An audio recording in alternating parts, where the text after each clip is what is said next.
What is up, everybody? Welcome to the Movies That Make You podcast, where movies are more than just entertainment, they're a catalyst for meaningful conversations. I'm Jonathan Sprang, and I go by Sprang.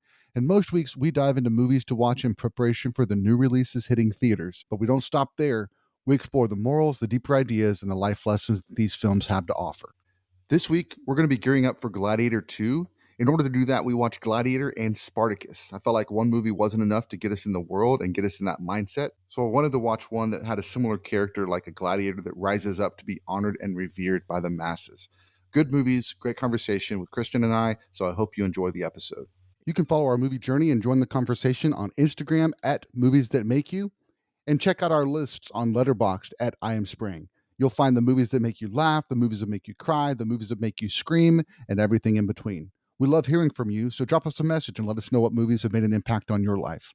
Before we dive into this week's episode, here's a sneak peek of the next 4 weeks on the Movies That Make You podcast. Next week, we're going to be gearing up for Moana 2 being released in theaters. So we're going to watch Moana, but we're also going to talk through not just Moana, but other Disney characters that the boys liked growing up, and even Kristen and I, what Disney characters stood out for us as our Disney heroes. The week after that, we're going to be talking movies from 1999. IMDb.com gave their 30 top movies from that year. I dwindled that down to my top 10 for that year. So I thought it would be fun to talk about those movies because this year marks the 25th anniversary.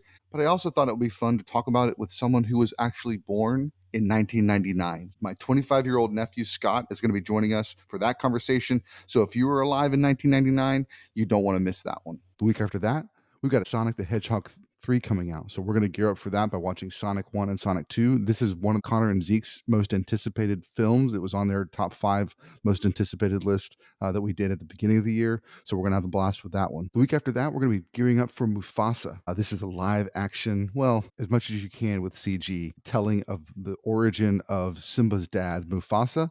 So we're going to be talking about the first animated Lion King and also the live action Lion King. But we're also going to touch on some of these other live action versions and which ones stand out to being our favorites and which ones we could do without. Hope those episodes excite you. So without further ado, let's get to the podcast.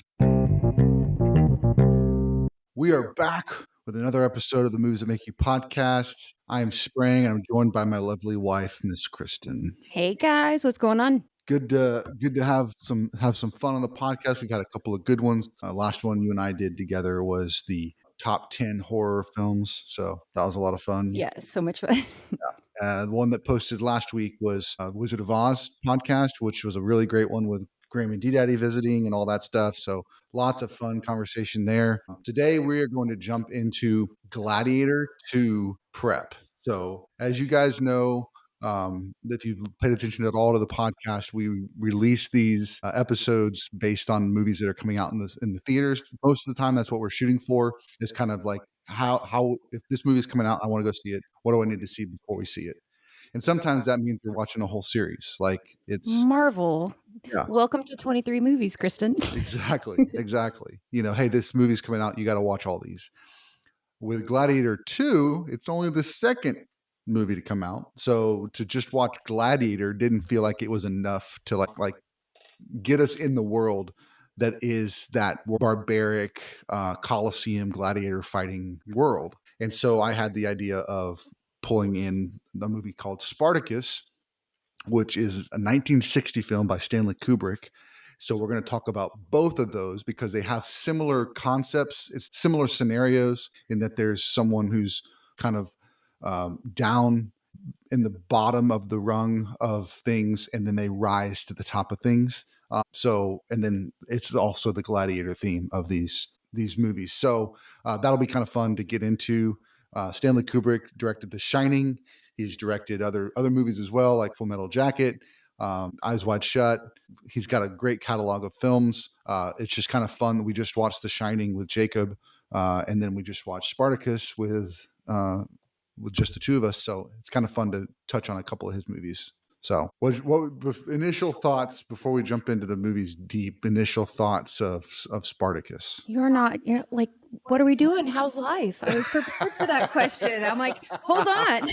Okay, yeah. Let's do that then. Let's do that before we jump into that. So I hope you guys have seen our Instagram and Facebook posts that we were Wizard of Oz as a family.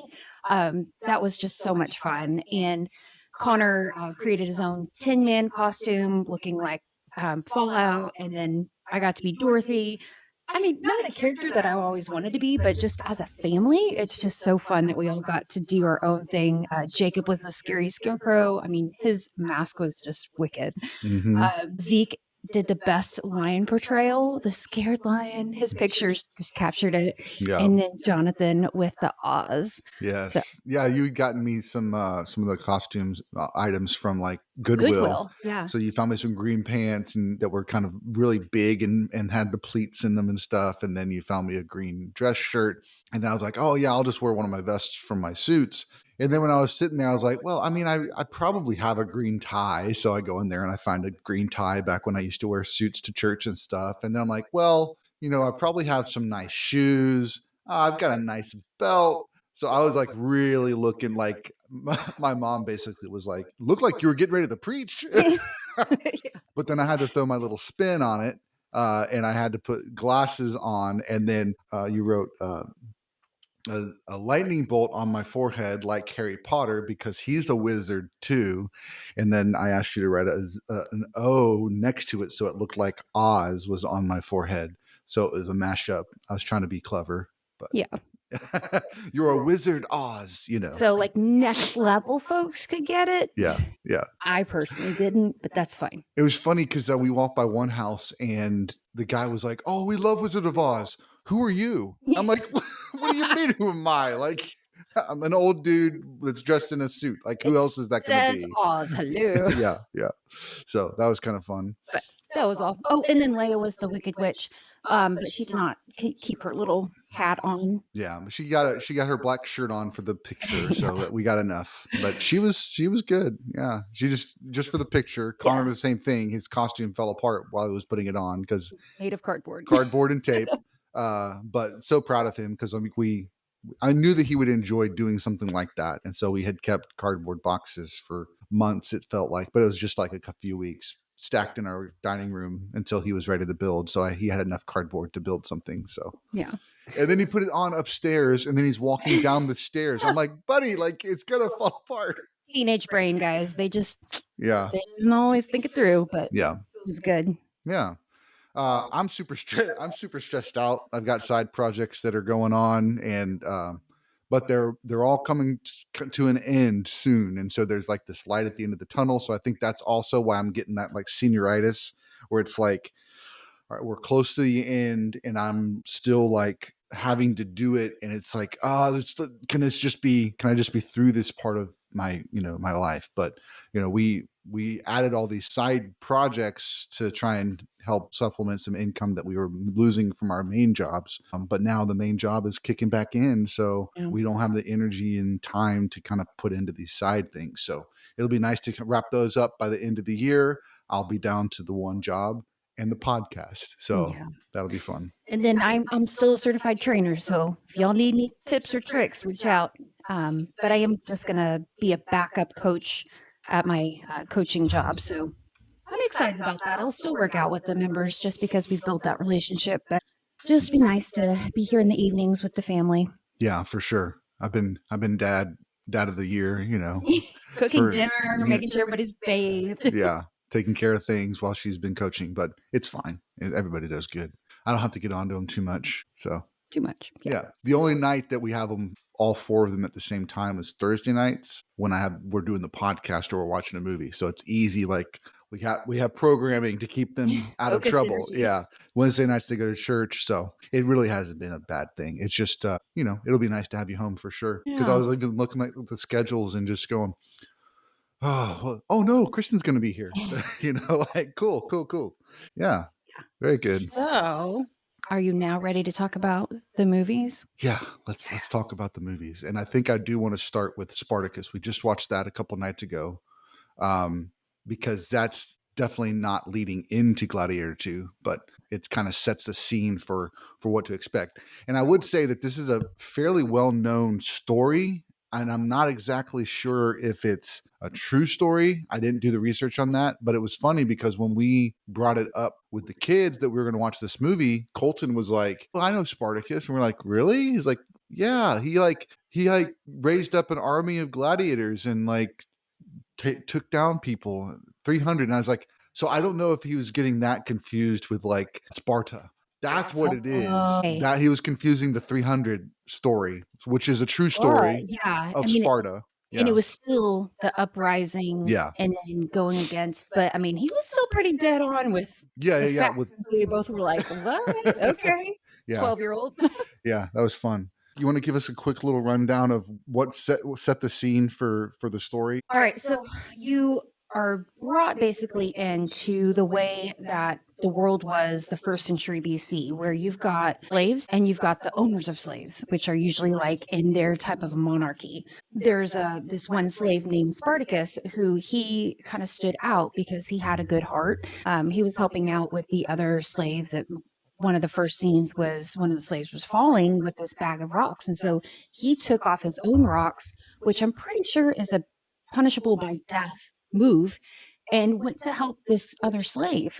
So it's really just showing like his type of person Yeah. inside. But he is a very strong person. That was one of the other things that they kept mentioning. They also mentioned that he was like the son of royalty. Like his mom was like kind of he was impregnated by a rich lord, and so he's the son of royalty, but he was put into slavery because the dad didn't want anybody to know about him, or And they whatever. gave him up. Yeah. The wardens start beating on him, and he's fighting back, and he gets thrown in jail. Yeah, and then this guy that owns a gladiator training facility basically comes by to try and find, are there any slaves that are strong that I can buy, and then I can train and then resell as gladiators to rich people that are going to compete in the gladiator games in Rome. And so that guy, man, he was such a good actor. I felt like he was one of the most solid actors of all of them, but they were all really solid. So yeah, so Spartacus is at the training facility. It's kind of establishing the world that we're living in. He's being told what the rules are of this training facility. Each of the gladiators get a woman if they're good. They get a woman at night. The one that he gets placed with, because he's in favor, like the trainer and the owner both find favor with him because he's so strong and he's got such a good will. He's got a strong will. It's not just his physical strength; it's the will of his heart that he's resisting, and he's doing those things so they see that he's somebody that they can make a lot of money off of, basically. So they're giving him this like cream of the crop, of these slave girls, and then they don't even have any relations or anything because he doesn't know what to do, but he also wants to respect. I mean, it's really this cool relationship that they have. It's a neat interaction when they first meet, because she's expecting something, and he's like, no, I'm just gonna like touch your arm and your clavicle area, and that's about it. But it was very like sensual. It wasn't probably what she's used to. So he gets made fun of by the folks for not kind of taking advantage of that, but it kind of established it again. I think you mentioned it before. He saves the guy at the beginning. He has this interaction with the woman. It's like they're really establishing that this guy is good-hearted. He's moral.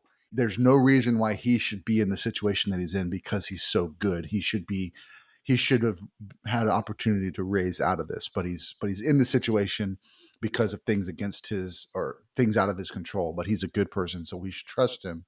What ends up happening is that this rich guy ends up find out that he's one of the senators back in Rome.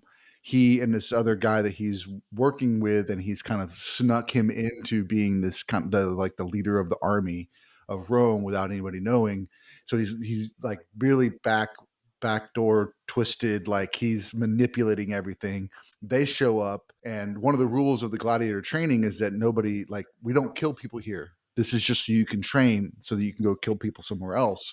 We don't want to kill people here because we want to make money off of you. We want you to be the best you can be, and then go out and attack the others so that you're the victor. Yeah, exactly. And so this group basically says, no, we want 2 fights, and we want it to be to the death. And the guy's like, oh, well, this sucks. But I got to do what they say because they're the ones that have all the money and they're paying a lot for this. And so they end up putting two of the four of the best fighters that they have. Crixus is one of the guy that wins the first fight, and then Spartacus actually loses the second fight, but the guy basically attacks the senator instead of killing Spartacus. And he didn't want to give in to their demands, and he revolted, and he got killed for it. But it still, again, shows that heart. And then that ends up inspiring the gladiators to rise up, basically, and take out all the guards that were at that facility, and then they leave, and then they basically go on the march saying, we're going to free every slave that we can on our way to the sea to escape Italy and never be under Roman rule ever again. And that's kind of the bulk of the movie, is them interacting with these different towns and villages and building up their army, building up their entire, like, basically it felt like Moses and the Exodus. It was like really, really powerful. Yeah, it was neat to see Spartacus kind of take that leadership role, even though, I mean, it wasn't like an elected thing, but I think it was that good-heartedness. Hey, we're not just going to have men fight and leave you women and children back. You're coming with us too. And so we're all in this together. Yeah. Yeah, it really was and that's one of the things that Stanley Kubrick did through multiple times throughout the film, was he showed us the different groups of people that were a part of this. And it was very particular in how he showed them, to show the diversity of this group, that it wasn't just all one type of person. It was all these different types of people. And it was really cool too. Like, there were moments where it was like asking, what do you do? And what do you do? As far as their trade or their like tasks as a slave. And it's like, they all have all the things that they need to build a community. They have it all at their disposal, all the smarts, all the like knowledge, all the ability to do it. And then I think what's interesting too is there was one slave that was his task was to be a singer, and he ends up being bought by the senator we met at first. That's the really twisted one, and he ends up hiring him, and then kind of coming on to him. And then the slave escapes, and he goes and tries to find Spartacus, and he joins them. And they're like, what do you do? It's like, oh, I write songs and I do magic. Like, whatever, you're going to go fight. Like, what do you do? And he's like, no, like, legit, I do magic. Right. And so it was one of those really cool moments too, because it's like, well, when you're gladiator and you're a muscle man and everything's physical, like, the only thing you can think of as valuable is the physical things that someone does, like tend to the ground and grow crops, or tend to the animals, and like, it's all the tangible, or make fabric, or make buckets, or make this, make that. It's like Cool things. everything's this physical activity, that's where value is found. Like, so what's your value is basically what he's saying. And then the first time that he performs for the entire crowd, and he sings a song, he talks a song, but he says it, and it was just like, Spartacus is like, that's what you're doing. Yeah. That's what we need. And he's like, no, but I'm learning to fight. He's like, no. Like, it was just this really cool development of that idea that, like, even in the most barbaric settings, there's something valuable about having art and having song, and that these things matter, and they help us. Because he's like, I can't even read. So, like, I need someone by my side that can speak, and speak well, and know these things. And so it's just really cool. So he ends up being his like right-hand man as they're developing things, and he gets messages, he hands it to him, it's those kind of things. So they're able to get this huge scheme to where these pirates are going to build ships for them, so that when they get to the coast, they can get on the ships and leave. They've just got tons and tons of money, because every town they go to, all the powerful, rich people, they're forced to basically give up all of their money to this group so they can get away, and all that stuff. But ends up connecting with the girl again who escaped her captors.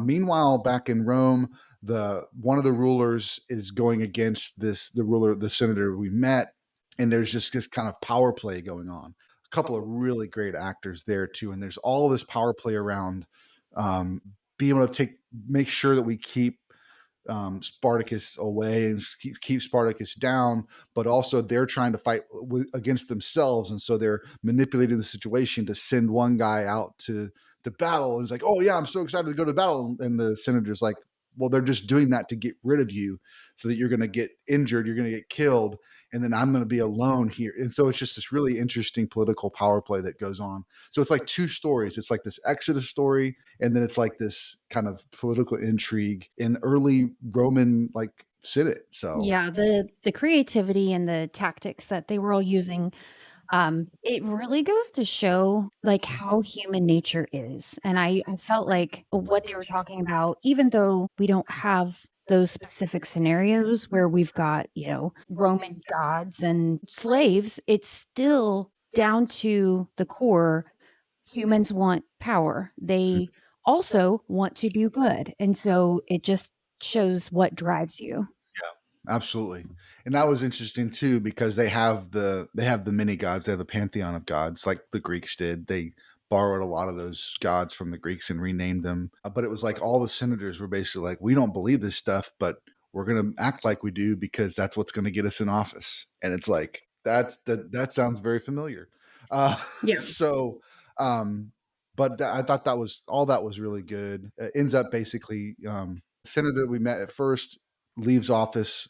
He basically leaves office, but he does it because he wants to be a citizen. He wants to be a regular person, not in office, so that he can then be asked to become the warrior. So he gets asked to come back and basically manage the army that's going to go then take out Spartacus and all the people.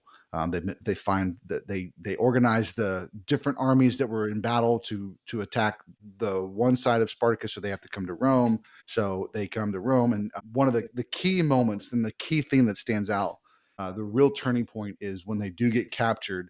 They don't know what Spartacus looks like, and so they're asking around, "Who is Spartacus? Who is Spartacus?" We will let all of you go. We will let every single one of you walk free without any harm. No pain, no prison. You can walk away free as long as you tell us who Spartacus is. And Spartacus is about to stand up to say that he's Spartacus so that he can save everybody. And then what happens? It was his right-hand man, the guy who's the singer. He stood up and said, "I am Spartacus." And then all the guys just started standing up saying, "I am Spartacus." And he's like looking around, hold on. Yeah, it's like, It was really you're cool. not going to do this to us. You're not going to take away our leader. We're in this together. And so if you're going to, whatever you're going to do to him, you're going to do to us. And it was just this powerful, powerful thing. So they end up crucifying every single person that was left after the battle on the road from wherever the battle was, all the way through Rome. Historically, that's very accurate to what the Romans did. They crucified these people in public on roads so that you knew this is what it looks like if The you go control. against us. Yeah. This is what happens to you if you do not listen to what Rome says. We're in charge. Don't think you can do anything about it, because if you try to revolt against us, you're dying. And not, I mean, we've heard about it in church a lot, but like to see it in this kind of more secular context, it's like it's no joke. Like, you hang there until you die. Yeah. And it's just insane. So the girl had gotten pregnant while They they did were. get married too, because she Um, said, "That's my husband." yeah, yeah, absolutely. So they got married, and then she ends up being pregnant. So during the battle, she actually has the baby while the battle's going on, and they capture her. And the senator recognizes her from when he saw her in the first scene, and he wants to keep her as his own, and she wants nothing of it. And so he's like, "Well, then you're going to die, or at least you're going to be my slave forever." But then the other senator that was going against this guy basically concocted a plan to get her to be free, along with the guy that owned the training facility. He used him to get her out and the baby so that they can be free, just because he wants to stick it to the other guy that they had a political thing, and then he ended up killing himself. Yeah. So I mean, it's just so. I mean, I know it was 3 hours and 18 minutes long, but man, what a story! It was really Oh, beautifully shot. And I know that you said that's Stanley Kubrick's, like, his vision is to make sure everything looks super solid. So really well done. He goes really deep into the story, especially on their journey as they're mhm. walking through to get to the other end of Italy. And the acting was great. Kirk Kirk Douglas Douglas. was Oh my awesome. I was like, I gosh, know him. Hang on. And then I realized it was the father of Michael Douglas. Michael Douglas. Yeah. Yeah. So remember the movie Man from Snowy River that I made you Yes. watch? So the Australian Not guy. made, not made. You encouraged us to watch it together. So he plays the girl's father and and his twin brother. Oh, So he okay. plays two roles in that movie. One guy is crippled, and then the other guy is the father, and they're at odds with each other for years due to the relationships that they had with the wife and the love that they both had for her, and all that's kind of drama in the movie that kind of plays out in the movie. But and that's actually, I think, the first time I saw Kirk Douglas. But then he was a actor of high esteem back in the 60s and 70s. But I Yeah. mean, he still acted. I think the last movie was with his son Michael Douglas, and they played father and son just a few years ago before he died. You said what, 103? Yeah, he was 103. It was crazy. That's insane. But yeah, seeing him, this young guy, this young actor, and the strength that he had was just incredible. Incredible. Cool. So any other thoughts on Spartacus? Nope, I just thought it was a great movie. I did feel more of like a movie you would have watched in ninth or 10th grade English, where Yeah. they tell that story and they kind of break it up and like, let's talk about it. But if you have the time and the patience, I would definitely recommend watching it. Break it up. We did like 3 chunks just because Mhm. of my hyperactivity issues. I have to get up and do stuff. But yeah, I And thought it was a good one. there's an intermission too, so Yeah. that helps. And there's like a 7-minute instrumental prelude before the Yes, actual before. movie, So it's yeah, and again, just to that's get you in the feels. yeah, it's like, and it was really, I think it's definitely a choice by the director to do that, because all the other movies were doing credits. All the other movies that came out at the time were doing big like pictures and actors and actresses and this name and that name while the overture is going on, and he made the decision is like, no, we're listening to the overture. It's a You get black screen. you get nothing except pay attention to this song because it's setting the stage for what it is. And we didn't get to. That's okay. I love you anyway. No, we did. You skipped past it, the second overture The second after overture, but the we end of the listened show. to the first one. Y'all, I looked at him like, is the movie playing? Like, is there anything that's going to happen? But just so to prepare you what to expect. Yeah. Yeah. Stanley Kubrick is one of those directors that like he has a vision, and he's not gonna let anybody back him down from it. And And good for so him. I yeah. think that's awesome. Cool. All right. So Russell Crowe's coming out party, working with Ridley Scott. The Gladiator was epic, epic when it came out. Like it won Best Picture. I think it won 8 Oscars. It's just the quintessential story since Spartacus. Now it's not as long as Spartacus. It's not as all consuming as Spartacus was, as far as the scope of it wasn't as huge. He didn't build an army, but it did build a camaraderie with the gladiator training that he was in. But that's not where he started. He started as a general in the Roman army, working hand in hand with the ruler of the time, which was Marcus Aurelius, who was well known for being a philosopher. While he was a ruler, he wanted things to be different. He believed in Rome in like that kind of utopian version of what Rome was trying to be, that kind of ideal place where everyone is taken care of and everyone has everything that they need. And he was working hand in hand with him. The movie starts and they basically are at this battle. And I'm going to post it on Instagram, but there's this clip where Russell Crowe's talking about that first day on set, and he's in all the armor, everything. And Ridley Scott, the director, who also directed Alien, who Hmm. also directed plenty of other movies, but those two come to mind.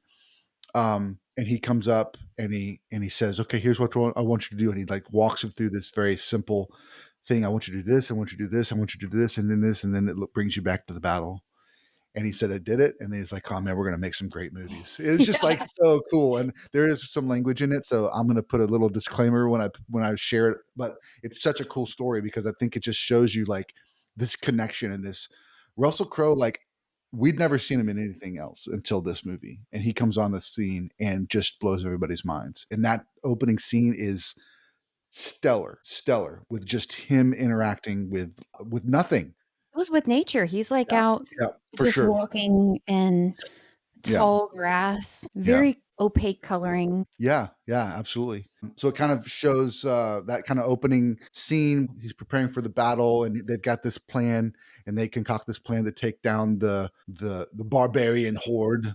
Is what they kind of viewed them as, Germania. So they end up winning the battle, Marcus Aurelius tells him that, hey, I'm gonna make you the ruler when I die. Like when we get back to Rome, you're gonna be ruling instead of me, because we need someone that's strong like you, someone to protect the Senate, someone to protect the Republic, so it doesn't become a dictatorship, because he doesn't trust his actual son. He knows his son's a little squirrely and wants to take the things for himself. Mhm. And he knows that Maximus has Rome in his good part of his heart where he's going to do the right thing. While that opening battle is going on, we're also meeting his kids, Connie Nielsen and Joaquin Phoenix. And so they're traveling, and there's this kind of, it's a really kind of weird relationship. Right from the get-go, you're like, he's a little too close and like Yeah. physical with his sister. Like, you don't act like that with your sister. Yeah. So I mean, they there's did that back in the day. We just, right, like Game of whatever. Thrones, we've seen it before, but this is just like it just. But they're showing that Ridley's showing us that because he wants to show us the character of this guy. Like this guy's character is not one that's honorable and is somebody we can trust. He's the villain, so he's showing us that right out the gate.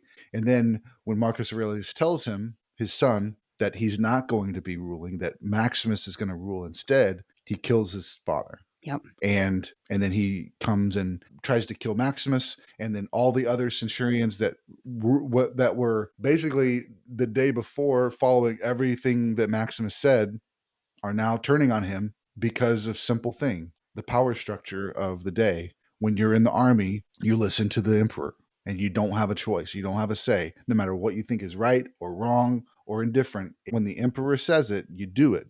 And that follows all the way down. And so his best friend, it seemed in the first scene, is the one that's coming to take him hostage and try and arrest him and kill him, in the next scene. And so they end up capturing him.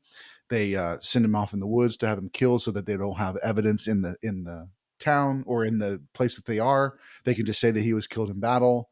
And then he gets away to his farm to meet his wife and his son, which was shot beautifully as well. There's this kind of dreamlike trance that we get whenever we see them, just like he's imagining them, what they're doing. It's just amazing. And then when he gets there, they've been killed and hung and burned. We don't know which order they were done that, but he falls out because he'd gotten stabbed when he was trying to escape. So he was kind of falling on the ground, and then he gets picked up by, similar to Spartacus, picks up by a trainer Yes. of gladiators. And you don't know at first if they're right. good or bad. You just see him being carted away like on a cart. And then you see like this kind of cornmeal put in his wound, and you see maggots on it, and you're like, what's going on? And it's Jaimin Hansu, which is the first time I'd seen him, was in this also, and he's been in other movies. Like one of the other ones that came out fairly quickly around this was Amistad, where he played a slave.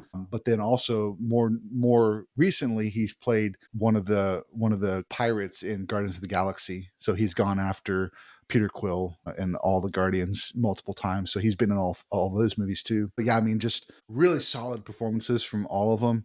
The guy that plays the gladiator trainer used to be a former gladiator, and so he knows what it's like to fight in the presence of emperors, and he knows what it's like to be in the Colosseum, but he's on the outskirts. And so he's, trying to inspire his guys to, we can rise, we can go to the top. But Marcus Aurelius had actually cut off the gladiator fights because he saw it as barbaric, and he didn't want Rome to be a place where killing is sport, so that's kind of interesting. But when his son shows back up, he decides, let's honor my father with these games and have all these people get killed for in my father's name. It's like, I don't think that's what he meant.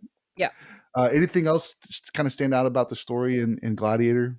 I liked how once Maximus saw his wife and son murdered, like something snapped in him. I mean, I felt like he gave up. When he was on that cart, he had just given up.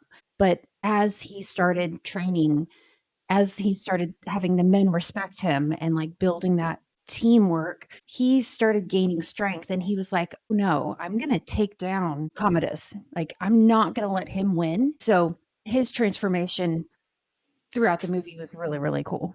Yeah, it was like once he was like, just the scene is, "Are you not entertained?" Which is like one of the big quotes that people say from this movie. You know, he had just taken out three dudes like it was nothing because he's so trained. And then nobody's clapping, and he's like, "Are you not entertained?" And then they scream like with cheers, and he's like, "Oh, okay, well." But then the training guy, a former gladiator, goes, "Listen, like you're good, but you got to milk it. You have to entertain them. You have to draw it out so that it has more. There's more to it. You can't just go in there and just kill them willy nilly because it's not as entertaining." But then it was that conversation around, you know, you gotta entertain them. You gotta drag it out. You gotta make it. You gotta milk it for all it's worth. You don't just go out there and just kill them. And then he tells him, "Listen, Commodus, in honor of his father, is putting on these games since he's asking for gladiators." And he's like, "Wait a second. You mean we're going to go to Rome and I'm going to be in the presence?" He's like, "If you do great, you will stand right there next to the emperor." Yes, please. All right, I know what's happening now, you know. And then it's just, I mean, the of course, for all the dudes, like the battle scenes are great. The fighting is fun. It's unique. There's interesting stuff. There's tigers and there's all that stuff. And it's Russell Crowe just being awesome, you know, walking around like he's the cock of the walk, you know, and everybody's just respecting him and all that stuff, which is similar again to Spartacus. Like this kind of, everybody respects him because of his heart. There's this drama when we first meet the sister and him. There's this interesting interaction that we have that it feels like there's a relationship that used to be with the sister. And so later on we find out that it's because they had relations, and the son that the father has died now is actually Maximus's son. And so there's this real, I mean, Commodus is just not happy with Maximus getting all this power and people liking him. So he's winning in the Colosseum. He's doing things he shouldn't be doing. Like they're supposed to be losing because they're the gladiators from the outskirts, and yet he's winning. And so he can't kill him because the crowds love him. So it's like he's caught in this situation where he thought he was going to have all the power, and now he realizes he doesn't have all the power, and it just sends him, makes him go mad. I do have to point out Joaquin Phoenix's acting in this, again, is phenomenal. Like, this guy can do anything, and I've heard that he's a method actor, so that would be interesting to live around somebody who's method acting, 120 BC or something. But yeah, he was really, really believable. Yeah, so freaky, so creepy, I guess is the word. But man, so good. So he threatens the son, he threatens the sister, he threatens everybody. He does all the things to try and get Maximus, find some way that he can take Maximus out. Ends up that he drugs Maximus, and then he's going to fight him. That's going to be this final thing. And yet, even with that, the soldiers turn on the emperor and leave him to be killed by Maximus, and then Maximus dies. He basically like Marcus Aurelius, like said, this is going to happen. You know, this was the last word of Marcus Aurelius. So do that, and then dies. And then what we pick up in the next one, what we've seen from the trailer, is that the son runs away. And Connie Nielsen is also in the new one as well, but the son is now grown, and the dude from Normal People is playing that son, and now he's come back to Rome to take down everything because of what he saw, and that he saw his father get killed, and so he's like, so lots of interesting stuff. It's got Pedro Pascal in it. It's got these two young emperors that are ruling, that are just look like they're just like the dumbest people that are just like, we're just in it for the fun. Like, we're here just to take out people. Yeah, let's party all No, the time. no, not necessarily. I'm interested to see what goes on with the story. Like, does the son conquer and take over, or does he get killed? Because even with changing movies, Spartacus dies. And so it's kind of like they can do these plot twists with this type of movie. So the story, anyways, I don't know. Yeah, Denzel Washington's in it as a guy that's playing kind of like he feels like he's like a senator. He's in rule somehow. But he wants to take power, and he's going to use this guy to try and make it so that he can take power. And then in the trailer that just dropped, the second trailer, he's like, I'm not going to be used by anybody, you know. So it's just really cool, like there's lots of like, it feels like there's a lot of drama going on, a lot of really good interactions. One of the things I did want to mention was I heard recently that they were going to put this in Gladiator 2, which was gladiators were going to be sponsored by local stores or products. And they were like, we can't do that because nobody today is going to believe that. But it's actually real. Like the gladiators were sponsored by these things, and they like, just like our sports people are today. I don't know that they had, Venom energy drinks tattooed on them or anything, but they were sponsored by these guys. So, but they cut it out of the film because it was like, nobody's going to believe that's true, even if it is. Yeah, I could see that being kind of like, maybe they got the storylines mixed with current and past, but yeah, this should be good. I'm not a fan of blood and stuff, but it wasn't too out there. It was enough of a good story to kind of look past it. So if you're squeamish, you can handle it. Yeah, I liked it. Awesome. Cool. Well, there you go, guys. Go see Gladiator 2. Drops this Friday.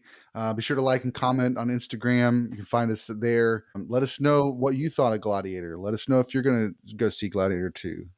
Like let's get some conversation going. Thanks so much for having me. This was fun. Absolutely. Good times.